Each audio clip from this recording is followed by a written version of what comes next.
Gigil na gigil at halos lamutakin niya ng ating box office queen, Catherine Bernardo, ang aking anak na si Luningning. Kaya naman, tara samahan niyo kami sa first ever commercial ng mga anak ko with the one and only Catherine Bernardo!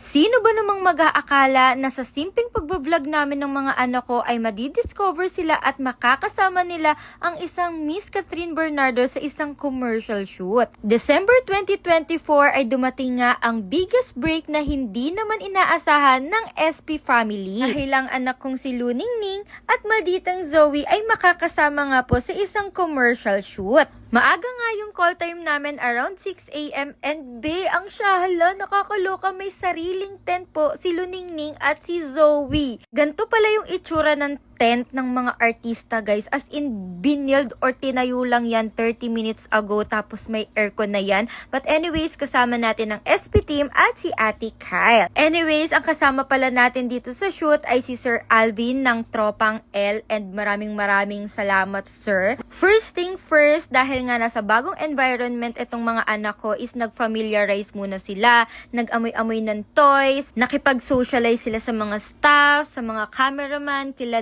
nakipag-play sila. And sa mga magtataka, bakit kasama si Kiwi? Si Kiwi po ay backup if ever na mag-attitude itong malditang Zoe na to. Yes, pambato ko talaga si Kiwi sa mga tricks, patalinuhan, pero guys, medyo matahol talaga siya and baka matakot si Miss Catherine. Pero tuwang-tuwa din naman ako dito kay Zoe kasi hindi talaga siya nagmamaldita at nakikipag-socialize talaga siya sa mga tao. Anong nangyari? Pero in case nga na magmaldita tong si Zoe at hindi nga makipag-cooperate sa amin, ay nandito naman ang kanyang backup na anak na si Kiwi. O diba, may backup si Mami Siyang.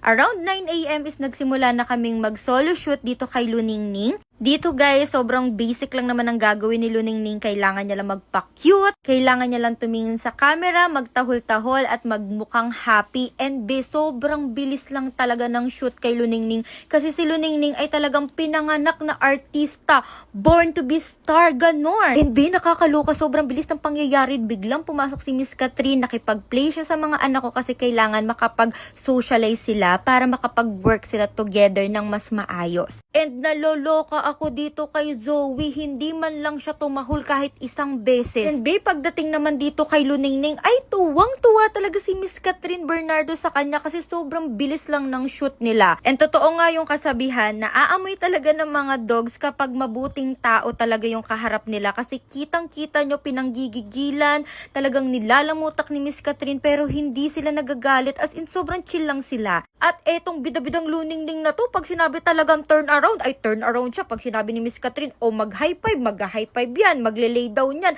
mag-iikot-ikot yan, ay lahat ng talent ay pinakita niya talaga kay Miss Catherine. Kaya tignan nyo naman, grabe, tuwan-tuwa talaga si Miss Catherine, pinanggigilan talaga siya dahil sobrang bilis lang po talaga ng shoot nila. And sa pagkakaalam ko, laway conscious itong si Miss Catherine, pero tignan mo naman kung gaano kadami ang kiss niya kay Luningning. At ang Luningning ay talagang papikit-pikit pa, ay talagang feel na feel ang moment, talagang nag-success ka dyan, anak. Unang beses pa lang sumasalang nito ni Luningning ha, pero marami na pong tuwang-tuwa sa kanya kahit sila direct, yung mga producer, yung mismong client ay tuwang-tuwa talaga kasi ang bait ng batang ito, as in pag sinabing pa-cute ka na Luningning ay magpapakyut talaga yarn. Kaya sa part ni Luningning sobrang smooth talaga, as in chill na chill, walang kahirap-hirap, hindi man lang ata pinagpawisan si Miss Catherine. And habang tinititigan niya namin ang mga anak ko sa monitor, kami ni Ate Kyle ay ang mga OA talagang umiiyak, tumutulo po ang luha naming dalawa. Like parang sobrang napaproud ako sa mga anak ko, sobrang dami na nilang achievements. Ang gusto lang naman namin is makapag-share ng knowledge, experience, and happiness sa aming mga viewers. Pero hindi po namin ine-expect na dadating kami sa point na magkakaroon sila ng commercial with Miss Catherine Bernardo. Alam niyo yung feeling na yun, sobrang nakaka-proud bilang nanay. At sa mga magtataka, yes, commercial commercial pa lang po ni Luningning at ni Miss Catherine ang nire-release, wala pa po yung kay Zoe. Yes, nakahiwalay po yun. So kung gaano ka-smooth ang naging proseso dito kay Luningning, abangan nyo ang kahindik-hindik balahibong paghihirap dito kay malditang Zoe. Pero masasabi ko lang guys, sobrang bait ni Miss Catherine Bernardo, walang kaarte-arte, sobrang love niya yung mga babies ko, sobrang alaga niya, sobrang bait niya, at mas maganda siya sa personal. Abangan niyo ang susunod dating behind the scene yun. Lasa, nag-enjoy kayo. Bye-bye!